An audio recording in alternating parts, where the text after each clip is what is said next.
The impact of coronavirus has been potential spillover into the financial market with further reduced confidence in the reduction of credits.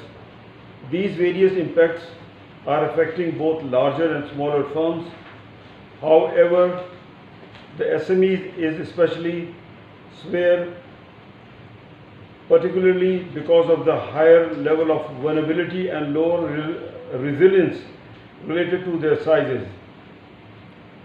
Successful participation in the global supply chain brings the stability. Small firms that are able to remain in the value chain despite key global competitions, or SMEs that succeed in jumping on board normally gain stability and even expand their businesses.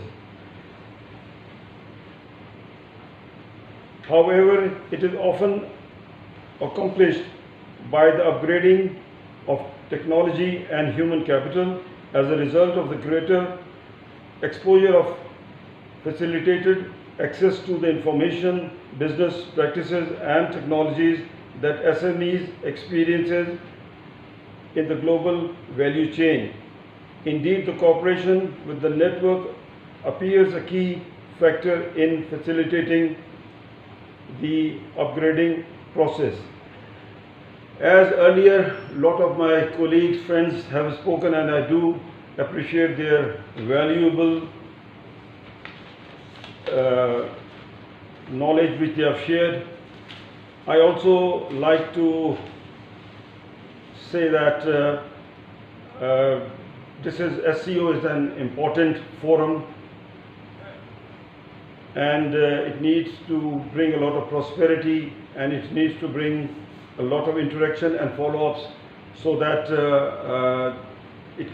we all can benefit through this forum.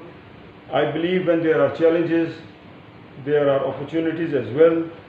As spoken earlier, that the SCO share is just 5%.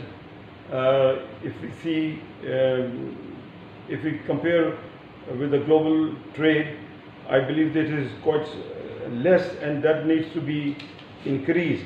Then I think another area where a lot of cooperation needs to be done, that is an agriculture sector, because we all know that the food requirements are getting bigger because the populations are growing, land is shrinking, and housing colonies are taking over the land.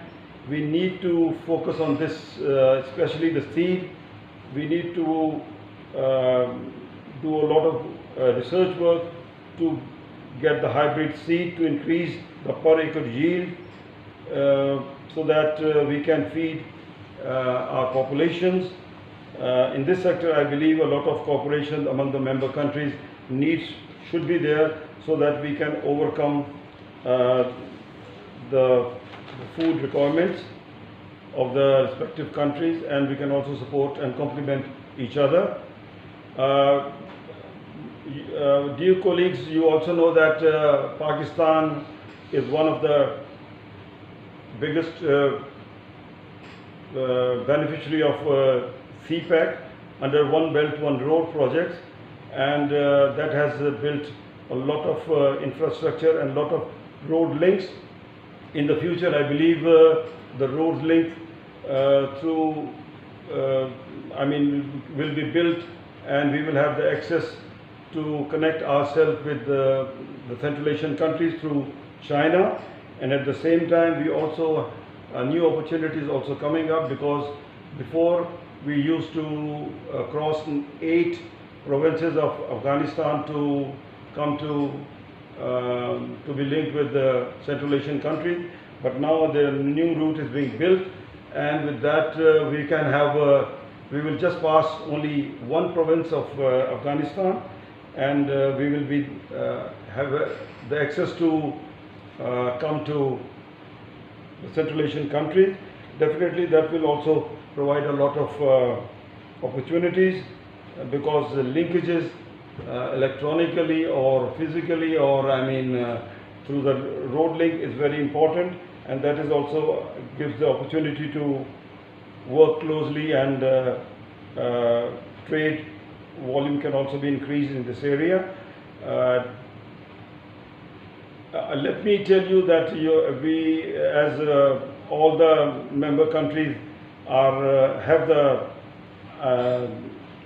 responsibility to share their ideas and work more closely so that the bilateral trade and prosperity can be shared with all the member countries. As we all know that Pakistan is the world's 5th largest country in the world as far as the population is concerned. A lot of new infrastructures in Pakistan for industrial states have been developed, and all the state-of-the-art facilities are available. So one way to share and complement each other is that we can go into joint ventures. We can learn and from the potential of other countries, because it's a big market locally, and that is also one way to cooperate with the SCO countries. As far as the pandemic is concerned, the government has been very generous to provide the soft loans to the entrepreneurs. Smartly, they have, it was a tough time, but I believe at the same time the government came up with the new initiatives. They provided loans to the entrepreneurs so that they can pay the salaries to their staff and their workers. So I just want to share that, still the pandemic is not gone. Second wave is there. So I think Pakistan is one of the countries which has been admired internationally, that the pandemic has been fought very smartly, and it has been appreciated by the world leaders. Through this platform, I believe there is a lot of responsibility on all the business leaders who are here, and we have a great responsibility to increase the bilateral trade among the member countries. Opportunities are there. We need to find the ways to move forward, and I hope such dialogues and meetings definitely would will provide new ways and opportunities. And with these few words, I thank. At the same time, we have learned to communicate and share our ideas for better human life through the technology, and I think this is a blessing, and it has proved its worth. COVID-19 indeed has damaged significantly the world economic progress. Definitely, it has shrinked the global trade,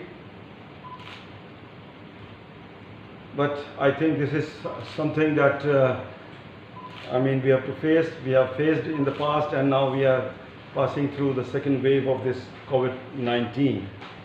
As my friends have spoken, that e-commerce, digital trade, and online business is very important. I do agree with them, and I think that this is going to be the future way of doing business.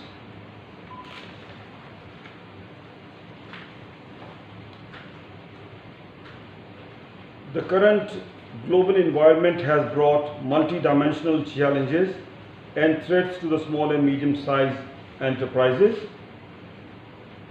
As we are aware that the SMEs account of the majority of businesses worldwide and are important contributors to job creations and global economic development.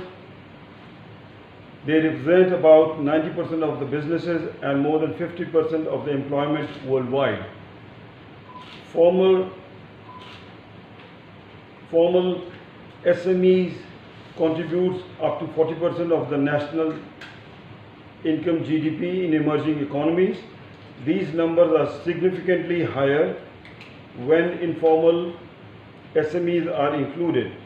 According to the estimates, 600 million jobs will be needed by the year 2030 to absorb the growing global workforce, which makes SMEs development a high priority. SMEs are significantly contributing in the domestic supply chain for export-oriented sector. However, specific advantages derived from operating in the global market seems to be exploitable only by the large organizations. The integration of SMEs in the global market is the key issue. It is common view that in the highly integrated global market, the SMEs suffer more twofold problems. On the one hand, the asset constraints and limitation in critical resource restricts the capability